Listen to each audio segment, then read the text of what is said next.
شكرا جزيلا سيد رئيس الجلسة، الزملاء والزميلات الأعزاء. Thank you, Mr. Chair, and dear colleagues and friends. اسمحوا لي بداية أن أتقدم بجزيل الشكر إلى مؤسسة ويستمنستر للديمقراطية على دعوتها الكريمة لحضور أشغال هذا اللقاء الدراسي. First of all, let me start by thanking WFD for their kind invite to attend this study session. To be attending this session here in the UK, the country of the long-standing heritage of democracy and democratic practices. This is also an opportunity to commend the high-profile relations we've had with this very important institution. And this is again another opportunity to congratulate ourselves on the high level of cooperation with WFD to get to know various ongoing practices worldwide. So much attention and importance has been attached to cooperation between the Moroccan Parliament and WFD. This has shown up actually the large number of projects and events going on to keep up with the developments happening in our Moroccan Parliament, where so many events, many conferences and so many fora have been organized on behalf of our MPs and also on behalf of our staffers in the two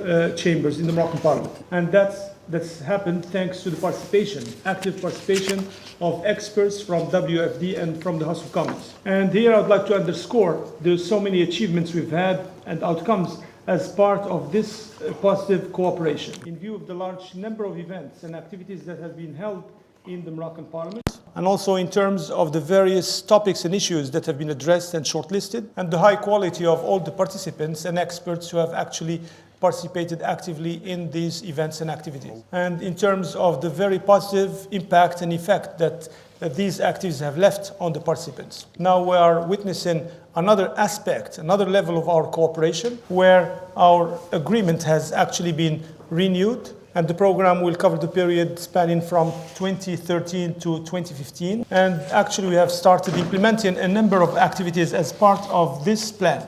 The renewal of the agreement between WFD and the Moroccan Parliament has actually coincided with a period of time where actually the Moroccan Parliament is revisiting its vision and its perception of the whole initiatives and actions of the Moroccan Parliament. And also it's a point of time where the Parliament is modernizing, upgrading its modes of operations by coming up with strategic plan for the upgrading of the performance and the activities of the Moroccan Parliament. And I would like actually to grab this opportunity to talk to you and share with you a few ideas with regard to this action plan. For the first time ever in our Moroccan Parliament, in the lower house, we have been able to come up with a strategic plan to upgrade the performance of Parliament-related activities. Actually, we have started in coming up and sorting out this strategic plan. We started with diagnosis of the various good practices and best practices that are taking place all over the world. By the same token, we have actually tried to spot the areas, the strengths and the flaws that might arise. We have also identified the various challenges that will be called upon to overcome. Here we've relied basically on three references. One is international standards and criteria, the most important of which are the criteria of the International Union of Parliaments. Actually, these points have shown up in the document relating to the parliaments in the 21st century. These points have actually specified the various international standards that any parliament of the 21st century should live up to. This document, actually, I was the one entrusted with monitoring and following up its content.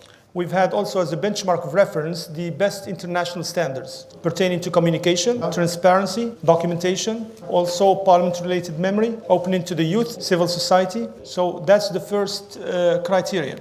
The second criterion is the new constitution of the Moroccan Kingdom. This new constitution has bestowed upon the parliament new prerogatives and powers, extensive powers relating both to legislation and also to government oversight and scrutiny. The third criterion or benchmark, the third benchmark or criterion pertain to the expectations of the citizens with regard to the work of the parliament. That should be open, transparent, interactive with and responsive to the various expectations of the citizens. With regard to the methodology of the preparation of the strategic plan, actually the lower house has relied on an advisory, consultative, and dialogue-based approach. First, the cabinet has actually come up with a first draft under the follow-up and monitoring of and close participation of Mr. Speaker of the House, Ghallab. Then we engaged in kind of exchange and interaction with the caucus managers and the different parliamentary groups with regard to their feedback on this first draft. Their observations and comments have been integrated as a response in these points. Afterwards, the Speaker of the House had various and repetitive meetings with various caucus officials. Then the final draft was adopted. That was actually the final draft of the strategic plan that represents for us a roadmap in the short, medium, and long term, and also as a framework for cooperation with our various partners. I would have liked to bring with me actually the English version of the strategic plan to hand it over to our partners in WFD, but I can promise we'll be sending you within 2 weeks the final version of the English version of this strategic plan. This overall plan actually defines and identifies the overall plan that needs to be undertaken to increase and enhance the performance of the lower house by upgrading, modernizing, and rationalizing its modus operandi, enhancing also its performance with regard to legislation, communication, and oversight and scrutiny, consolidating the engagement and participation, active participation of women and youth in the parliamentary processes, and also reinforcing the relations that are set by our bicameral system, because we are a two-chamber system, and also institutionalizing our relations with various bodies of governance. In this regard, and as part of our engagement in the whole mainstream pertaining to the reinforcement of the oversight role of the Parliament, as you certainly know, the legislative process usually stems from the government initiative mostly, or sometimes, as you may know, that it's a kind of streamlining with main tendencies in certain areas, such as the case in, for example, the European Union. So therefore, we can reliably say that a stronger presence of the government actually stems mostly from its oversight role. And the new Moroccan constitution actually has further reinforced this oversight role of the parliament. Because in addition to the commonly known ways of overseeing government work through oral questions, written questions, fact-finding committees, investigative temporary missions, the new institution has come up with new mechanisms for overseeing the government work, most notably of which comes the monthly session for questions addressed to the Prime Minister or head of government, and also bodies for governance and protection of liberties and freedoms that have been set up by virtue of the new constitution. Namely, we have 10 bodies, in addition to the Court of Audit, which actually results at the end of the day in 10 bodies and institutions, 11 in addition to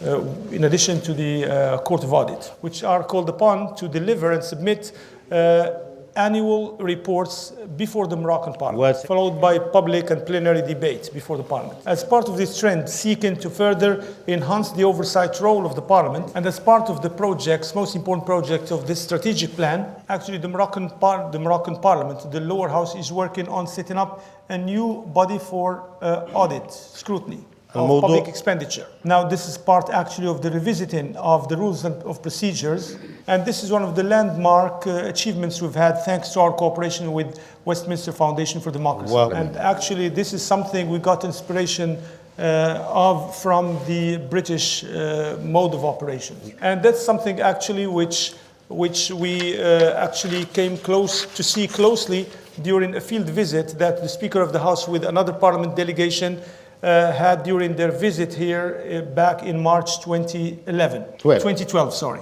where actually our Parliament made it clear to make most benefit of this very outstanding experience in view of its high-level performance in terms of enhancing the role of oversight and scrutiny of the Parliament. So much importance is actually attached to this issue here by the Moroccan Parliament, and this is actually being closely followed up by the Speaker of the House. And this is one of the points that come on top of the agenda, actually, in terms of the work that is going on now in the Parliament. I wouldn't be able to actually finish my statement here without extending my sincere thanks to Mrs. Duffield, the CEO of WFD, and also to Mr. George Kunath, Program Manager of WFD, and equally to Mrs. Aitul Eid, the Program Manager of WFD Rabat, to all the team of WFD for their relentless work. And thank you again for your kind attention and for your kind invitation. I'm sorry if it's taken me some time to finish my presentation. Thank you very much for those very interesting descriptions of how you're taking the reforms forward in Morocco. And we equally, I think, feel very honoured to be part of such momentous changes within Morocco. We look forward to both seeing and hearing the outcomes of the development of those new initiatives, such as the Public Accounts Committee.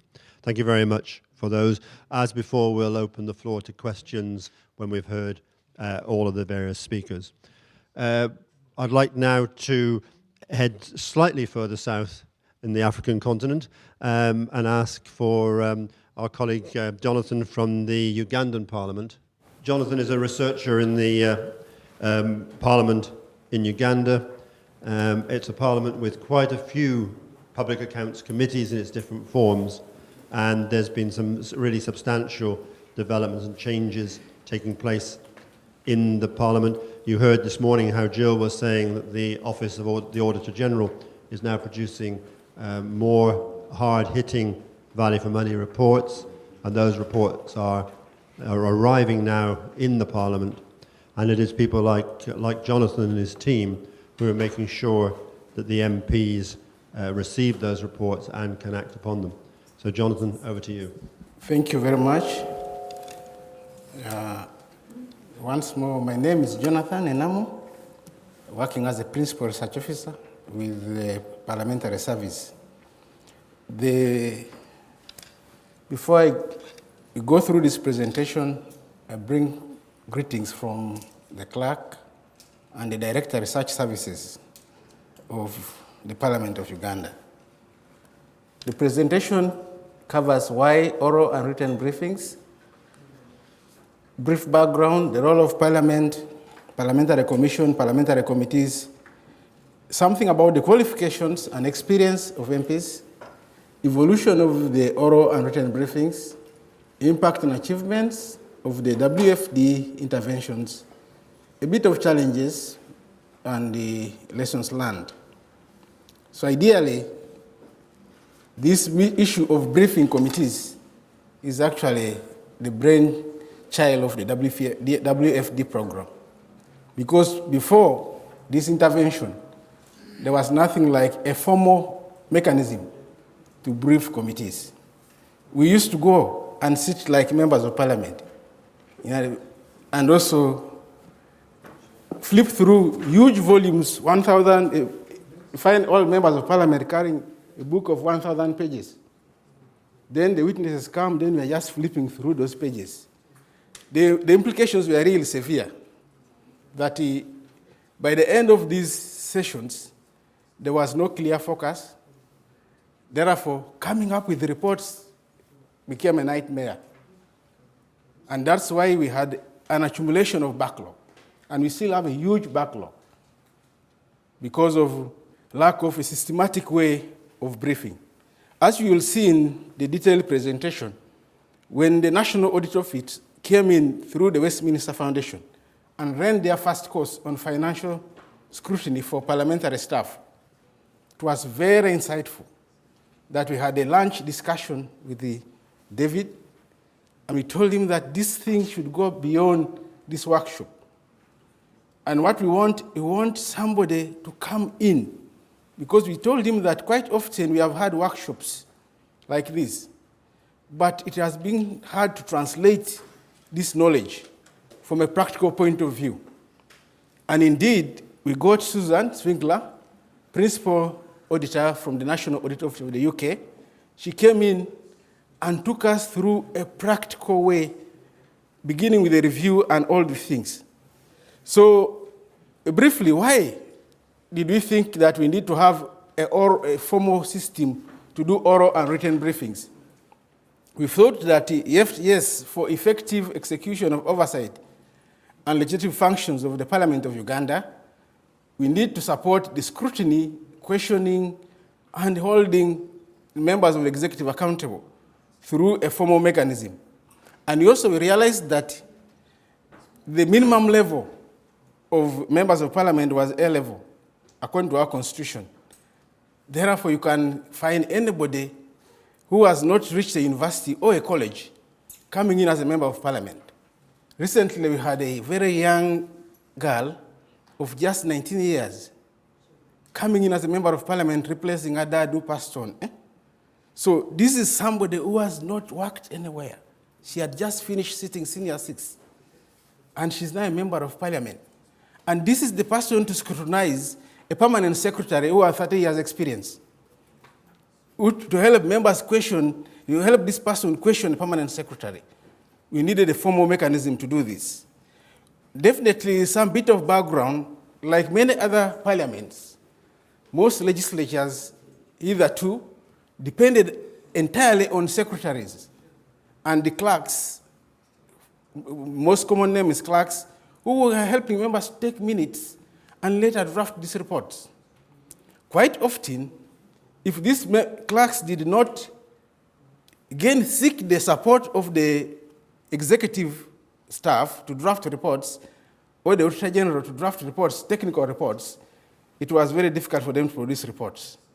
In Uganda, definitely, the parliamentary service, the parliamentary staff were civil servants, and they were transferable to any ministry. Not until 1997. So in effect, the independence of Parliament was actually compromised at that time. Because if you had a good researcher in Parliament, then the executive will transfer a researcher. And that was the turning point, therefore, was the 1997 when they passed the Admission of Parliament Act. And therefore, because of that dependency, it was really weak. Oral and written briefings in Parliament were weak. In 1997, we had in the Parliamentary Commission, my colleagues have already talked about the Parliamentary Commission, and this is now a body which is charged with creating structures in Parliament, recruiting, disciplining, and discharging staff that are not performing in the parliamentary service. This body definitely, as said, as the Speaker and all the members, that Charles articulated very well. I do not go and explain this further. Most importantly, the Commission, therefore, after 1997, decided to create technical departments, now called the Parliamentary Affairs Directorate. It is a composition of a number of technical departments, including the Budget Office, the Department of Research Services, the Department of Clerks, the Departments of Legal and the Legislative Affairs. These are now technical departments that constitute secretariats that support the various committees. I will dwell much on the department I come from, the Department of Research Services, which started way back in 1999 through, again, a project. It was a project arrangement, a SUNY project, and they put in place just 12 researchers. These researchers, by 2003, the Commission made sure that they grew up to 21 staff. And by 2012, we have now a structure of 39 staff. However, as I speak now, we only have 18 staff recruited. But already the adverts are running. Actually, as I'm here, they're doing interviews to fill up this structure. This becomes the biggest technical department now. And this shows you how the prominence of research services has increased over time. And particularly, the need to brief committees. And I can assure you, it is the Westminster efforts that have brought in this prominence. Because when you reflect on 2 years, 3 years ago, the prominence of the research services in Parliament were very, very low. As I tell you today, almost 60% of the work we provide to committees come from briefings. If you analyze our outputs, briefings to accountability committees. So we have given a very enormous briefings to these committees. What are these committees we are talking about? The Constitution of the Republic of Uganda and Article 90 provides for the mandate of these committees. However, the rules provides for specific functions of each of the accountability committees. Unlike the UK here, Uganda has 3 public accountability committees. So PAC, in our case, is not the Public Accounts Committee. PAC, in our case, they are the Public Accountability Committees that are constituted by the Public Accounts Committee, the Standing Committee on Commission, Statutory Authorities and State Enterprises, and the Standing Committee on Local Government Public Accounts. Why do we have these committees? These 3 committees as opposed to 1. Most people normally ask that question, that why 3 committees for PAC? Elsewhere, in most jurisdictions, we only have 1 committee. The issue was on backlog still. There's a feeling that the backlog was high, so many institutions being audited, so many reports to be produced and considered by Parliament, but they were not being churned. So way back in the 6th Parliament, they decided to create these committees. However, the question one may ask to follow is, has the problem of backlog been solved by creating these committees? That remains an outstanding matter. We still have a backlog, and this is an area where we need now to rethink the whole thing, in my view, personal view, to see how do we address the actual problem. Recently, when we were amending the rules of Parliament, there were efforts to try to create another public accountability committee to consider value for money audit reports. What has happened in Uganda is a dramatic improvement in the public financial management cycle, focusing much on the executive, the Minister of Finance, and the National Audit Office. The National Audit Office has been strengthened, indeed. However, not the same strength has been done in Parliament, and therefore creating a gap and creating a situation where the cycle has remained incomplete. Because the Auditor General produces close to 2,000 reports every year for entities, 2,000 reports. Now, if you divide 2,000 reports in 3 committees, that's about 600 reports per committee. So how many days do you have in a year? So you can see where the dilemma lies, that the backlog may continue going on. The issue here is that how can we, as Parliament of Uganda, do a risk-based profile in considering these reports? And yet our rules still remain rigid that all the reports must be considered. And therefore we have backlogs in some situations running over 12 years for some institutions of government. So these are the real challenges that we are facing, despite the briefings. I've already talked about this, that the Auditor General is producing enormous reports covering various areas: forensic audits, special audits, value for money audits, and the National Audit Act provides for even other types of audits, like procurement audits, environment audits, gender audits, audit of treasury memoranda. But you can see, by the time they will audit all those. And there's another complex provision in the National Audit Act, that the National Audit, the Auditor General should audit all secondary schools, which are also over 3,000, you imagine. Now, if all of them, and the Auditor General is doing this now, is building capacity, and is telling us in the next 2-3 years, I'm going to audit all what is being commanded by the National Audit Act. So will Parliament consider all those reports is the main question that we are grappling with. Given, if we have to give Parliament these reports to be considered all, Then the order paper for the whole year is going before accountability committees, which may not be practical. So with that volume of, I've already talked about most of these things, and I said, you look at that scenario on qualifications of members of parliament, looking at these three committees, when you quickly go to our website and review and profile the qualifications and experience, you find that a number of these committees, they don't have people who are appointed or nominated in these committees lack qualifications in accounts and economics, which in my view are really the basics. However, the good story is that a number of them have management experience. And you know, with management experience, they have at least had a chance to flip through these accounts, although they have not trained in this. And that's where you find that's the only advantage, that there is some management experience, and some of them have double trained with MBAs and etc. But ideally, most of these people have basic qualifications in engineering, social sciences, and other law and etc. So this has been the challenge. A report of the Auditor General with all those jargons, qualified, unqualified, this and this, being considered by people who have limited exposure in that area.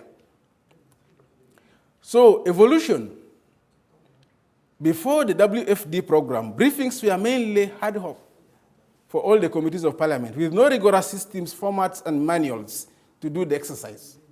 This is what was practical. And by the way, it might be still practical, probably with other committees, that the briefing mechanisms are not yet formalized, where you have formats and all this. As you all realize, we have all worked with parliaments, most of the rules of procedure are not that detailed to illustrate really what an individual committee would do to do its business in an efficient and effective manner. It gives a general command that this is what we expect out of you. And therefore, we need to get down to get these things done. And I think this is what the Westminster program really did for us. And I told you that we used to all question, even the technical people will sit with the members opening a report of 1,000 pages and expecting to report on it. And finally, the parliament will end without us reporting on it. And that's where 5 years, when I talk about the parliament, 5 years will end without us reporting on it. Because by the time you finish page 600 in the middle of 1,000 pages, you have forgotten where you started from. And the best thing to do is to give it up and you go. So oral and written briefings have addressed these problems today. We have summaries of questions helping members to do this.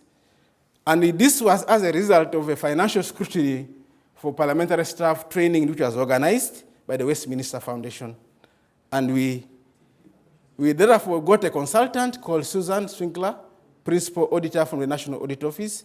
She did an assessment as a first thing, after which developed systems and guidelines and formats, and also trained the researchers.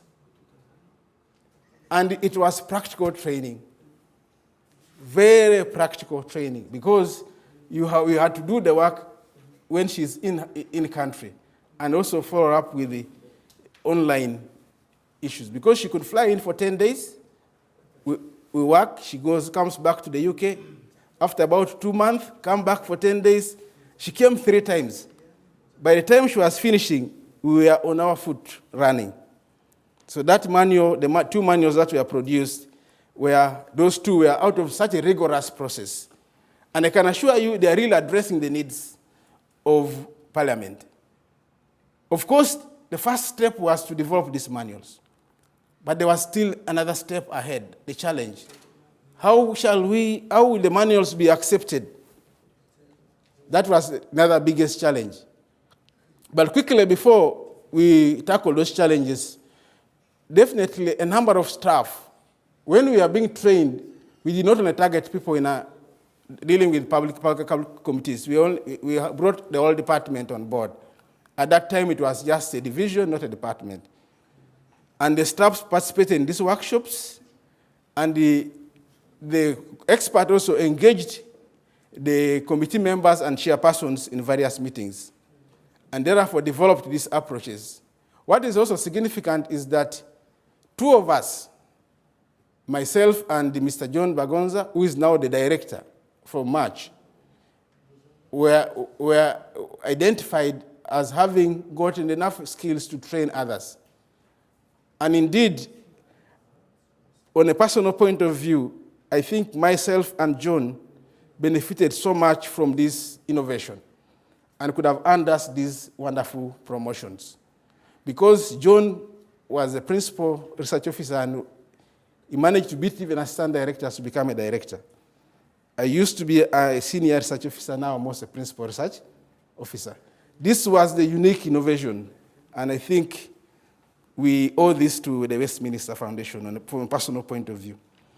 Definitely, only conducting value for money audit reports, yes, we have a briefing format. However, this is where there has been limited progress so far.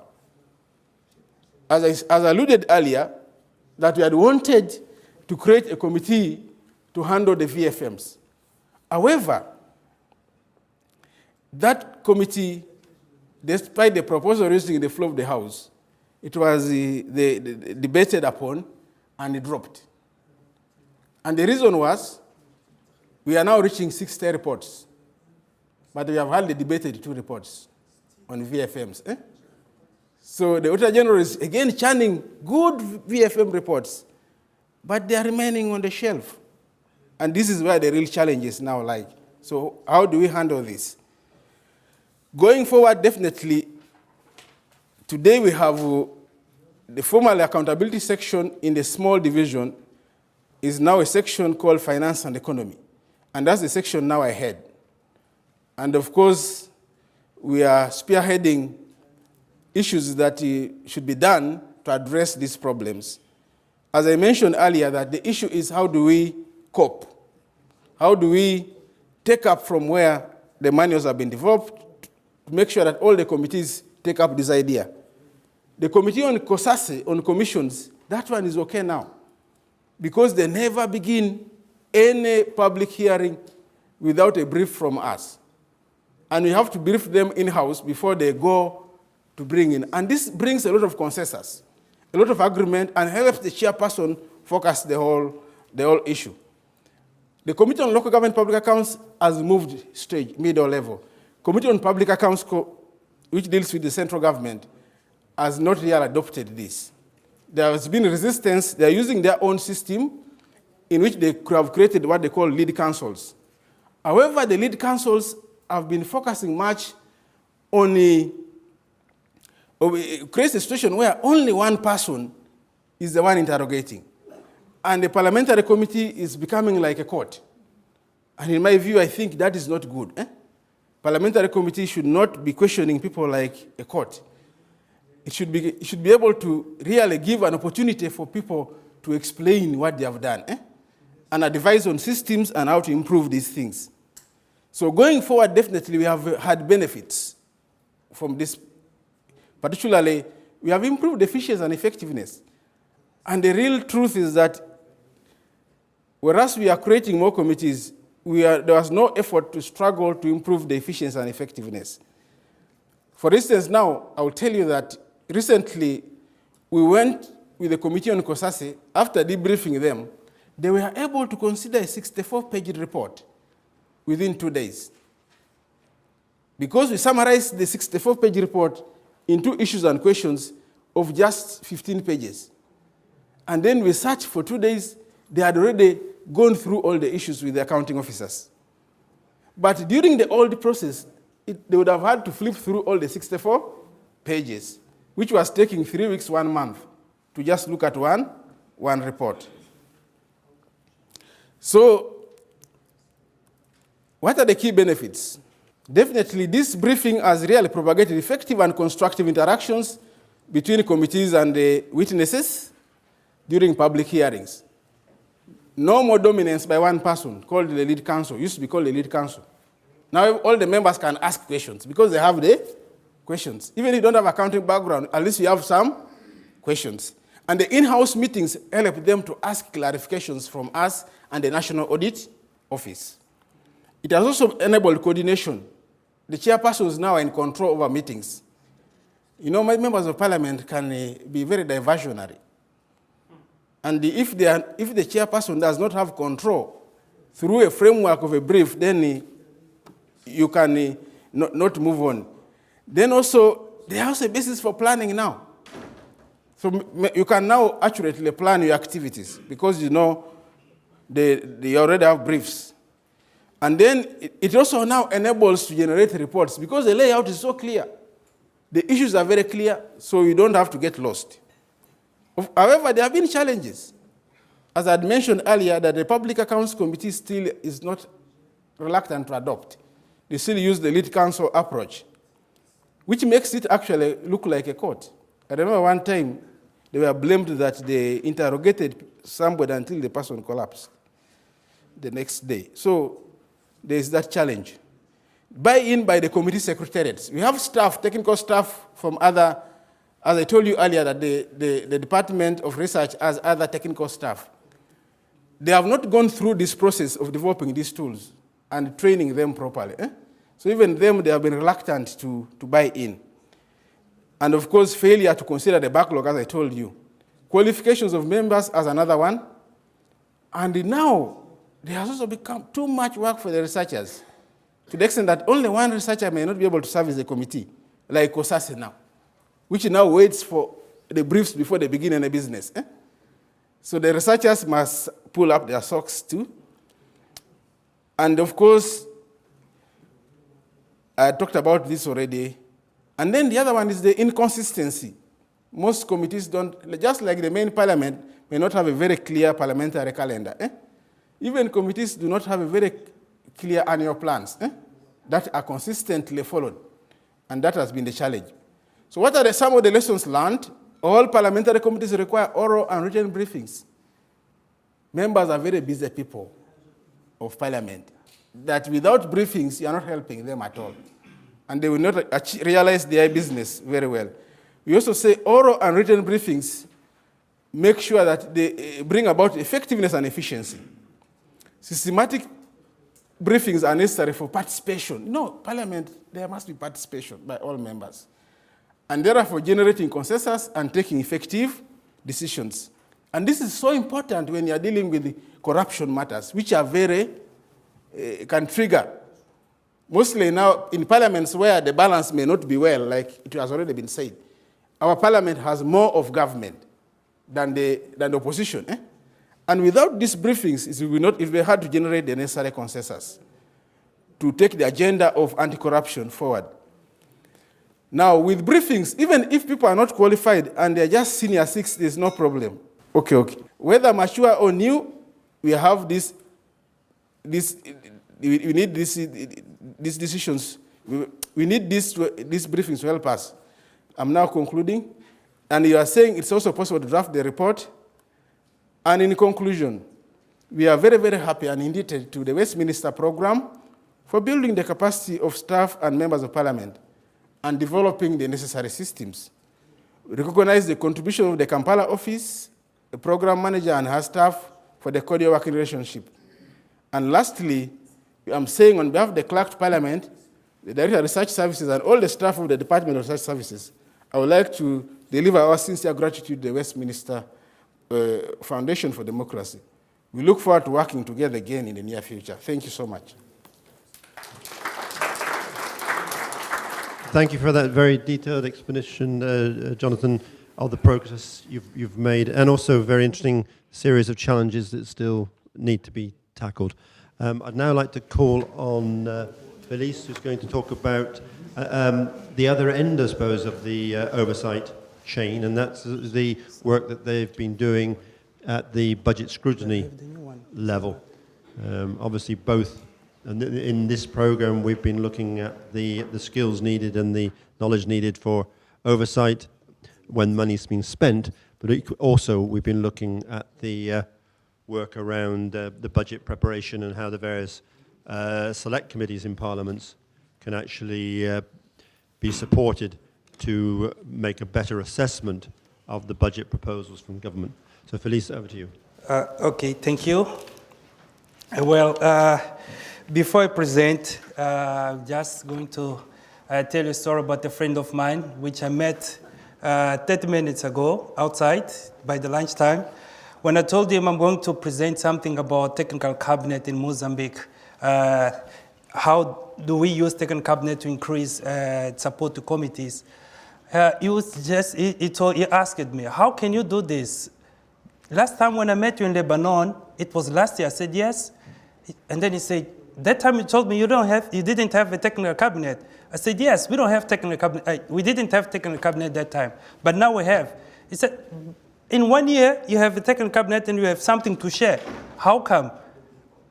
I've seen experience from the UK, from the Uganda, that they established their technical cabinet for a long time, and they're now bringing all new experience and lessons learned, and you only have 1 year and then you have something to share. What are you going to share, Feliz? Then I said, okay. In fact, when I just saw the last presentation, I saw lessons learned. This chapter I'm not going to bring, I don't have lessons learned. But there's something which I want to show in this presentation, which I'm going to show what Mozambique have been doing this time in terms of technical cabinet. In fact, I think lessons learned are very good, and we were here to listen and learn from this experience. And now I'm going to show how Mozambique is learning from all those presentations that are being done from the scrutiny unit and from Uganda, and how we're using this in Mozambique. So this is a very new example of a technical cabinet in the process of being established, but here's a product of this knowledge, of this network of knowledge that TWC established. So we're still in the process, but we are learning, and we want to show that we are learning.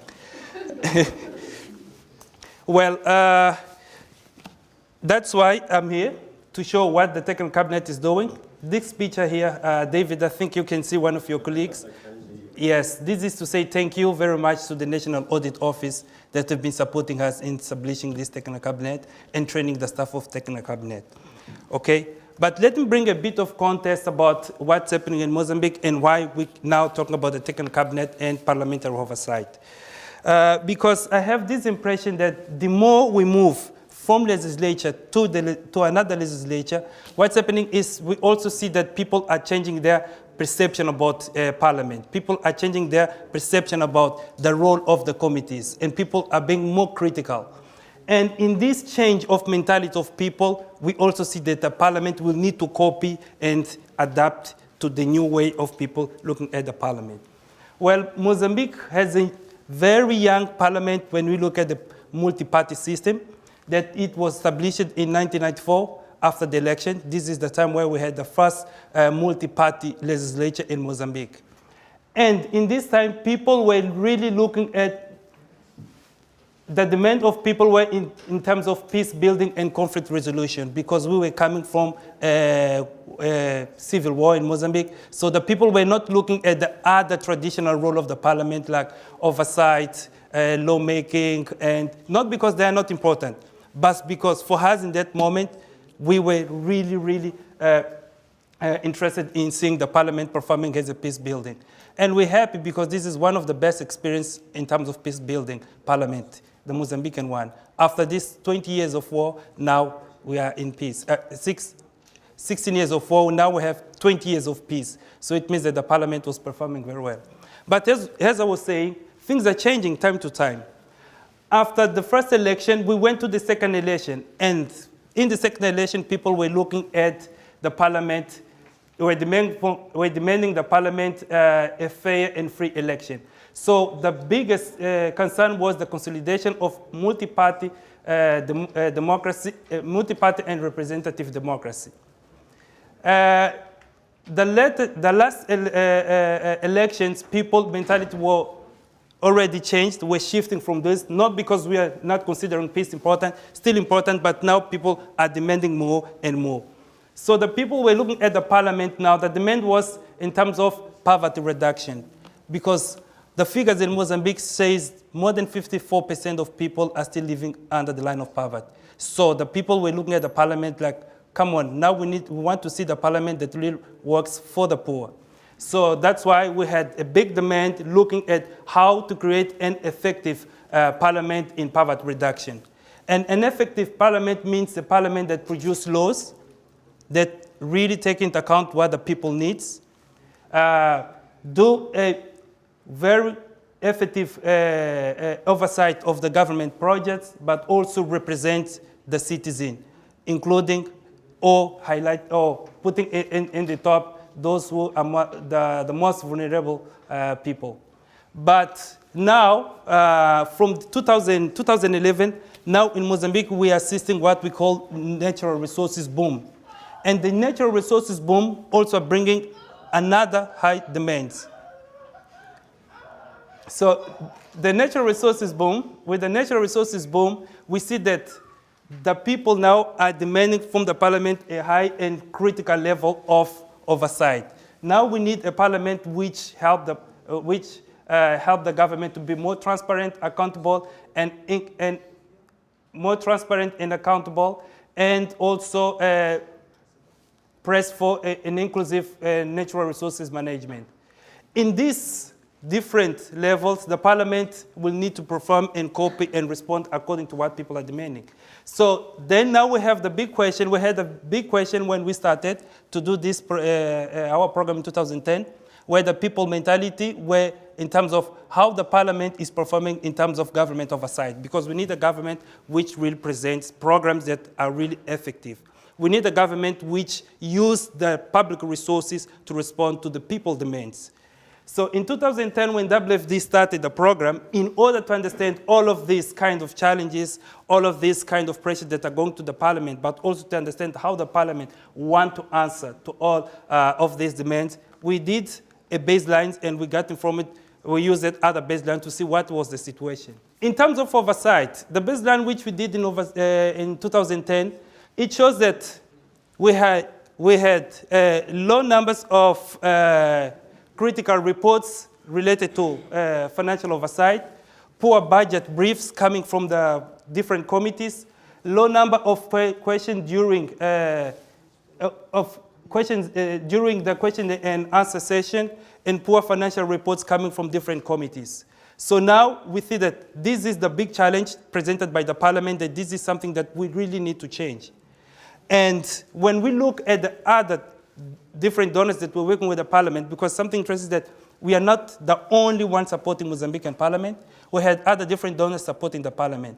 And indeed, they were delivering a lot of trainings to the parliamentarians and the staff. But the thing is, how can you have different donors working 13 years old, 13 years or 10 years with the parliament, but still having this kind of figures? And the answer we had from this baseline, one of the answers that we had from the baseline is that, most of those trainings were hard doc trainings. They were delivered in a generic way, very theoretical, and had no follow-up in terms of more training or practical work after each training.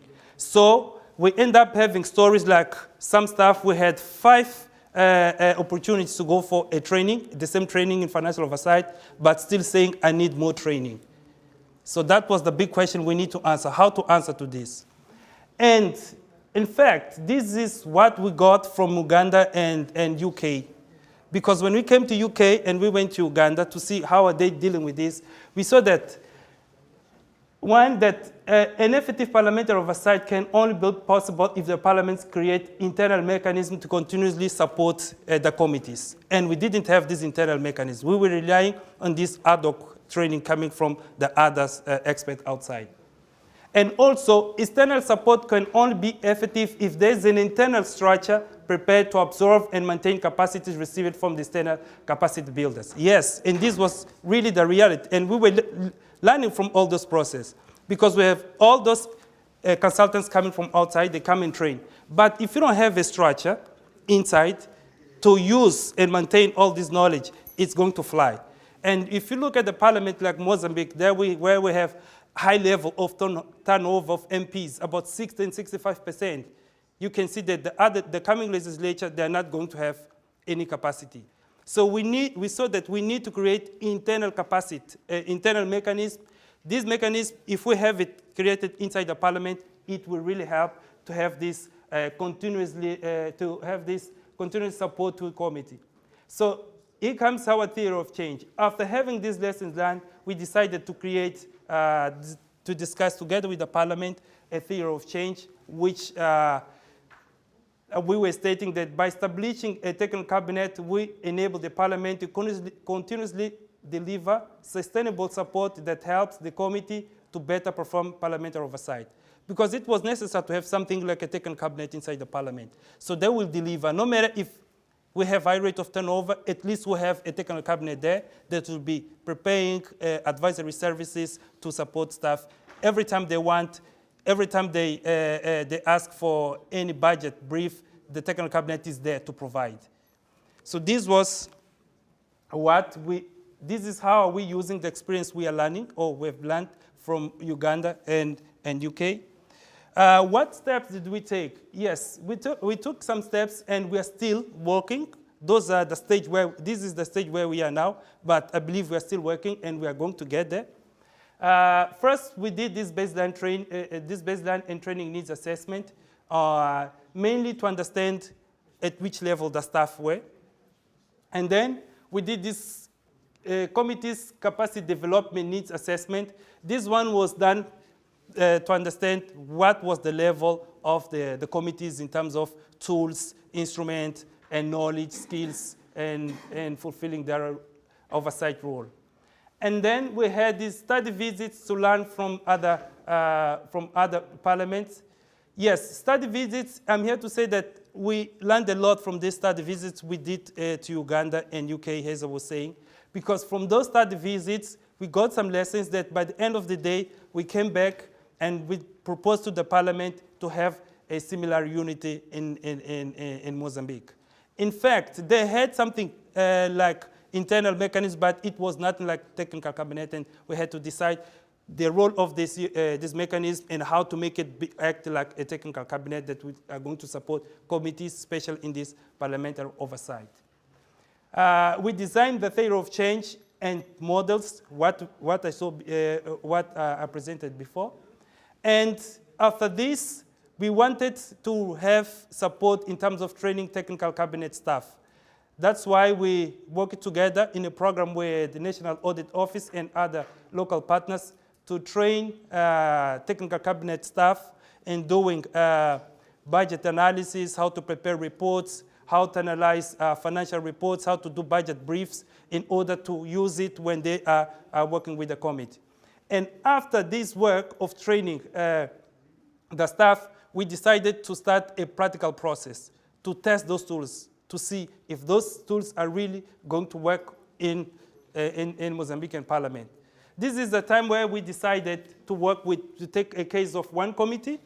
We decided to work with the Social Affairs, Environmental, and Genders Committee because they were willing to prepare their technical opinion on the budget of 2012. This technical opinion and reports were requiring a high level of budget analysis and budget briefs. So that's why, through a big cycle, we just used the technical cabinet to go through all the process together with this committee and produce it, and the MPs were able to produce high level in terms of quality of technical reports. And those technical reports or budget briefs were used in the parliamentary session. They prepared their statement based on this session that we had. And now the technical cabinet is doing the assessment of those results and learning from all this process for them just to go and strategize again. Now we are having what we call rethinking the technical cabinet, which is after using all the steps, where are we now and how are we going to improve what we've been doing, and then in order to upscale it to include other committees. But as I said, this is not lessons learned. We are still learning with your scrutiny unity. What service will be attached to the technical cabinet? Well, we've been trying or experimenting some tools during all this process, and now we think that we succeed in terms of putting as one of the main roles of the technical cabinet the production of technical opinions of financial reports, support the field visit missions of the financial oversight committees, Conduct research to produce evidence and knowledge to support committees.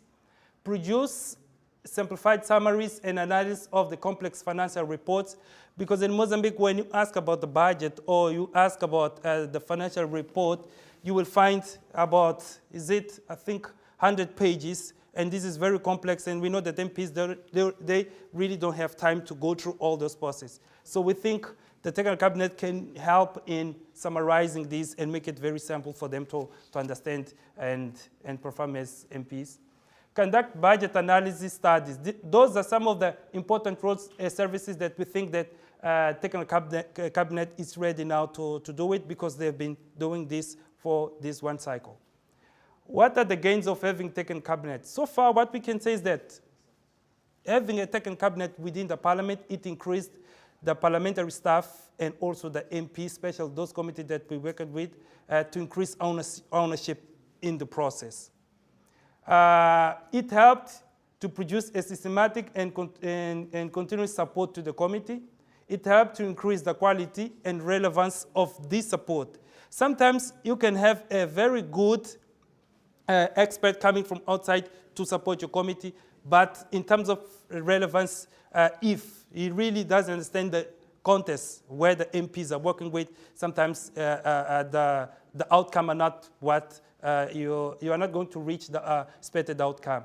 So we think that having a technical cabinet there also helped in creating relevance of this support. It also helped to do what we call staff empowerment, because staff now are empowered to prepare and assist committees in budget briefs, and we didn't have before. You could find parliamentary advisors. When you ask them to support the committee to prepare the budget brief, they'll say, oh, why don't we hire someone outside to come and help us? So now we think that with the technical cabinet there, they are feeling more confident to really support the committees. Increase the quality control of technical services delivered to support committees. This was also one of the big gains that we had. Now we can control the quality of the services that is being produced because we have all the chain. Challenges. Yes, the challenges, one of the challenges is to increase the number of qualified staff. This is a very new technical cabinet, and we're still struggling to find qualified people, special with economic and financial background. Resource mobilization to cover costs to continue receiving NAO assistance. David, this is for you. The technical cabinet still needs NAO, but because of the TWC program is going to close, at least official now, we think that the technical cabinet will need to mobilize resources in order to continue receiving this technical support. Attract new donors like EU. There's a big EU program in Mozambique that is addressing funds to the parliament. So at least what's being discussed now is that at least the part of financial oversight, they should work in supporting the technical cabinet, which is internal structure, so they can outsource from different institutions outside. Benefit from internal and public budget. Yes, the technical cabinet, in fact, will need to be attached to the parliament budget in order to make it sustainable. Yes, so as I said, and if you didn't believe, you can see there is no lessons learned because we're still learning with the process, and thank you. Thank you very much for that, Feliz. Some interesting common themes across the various presentations. The importance not just of the training, but addressing the structural issues, addressing the rules and procedures, and giving people lots of chances to try things out for themselves and evolve practice in the institutions, rather than it always being done externally.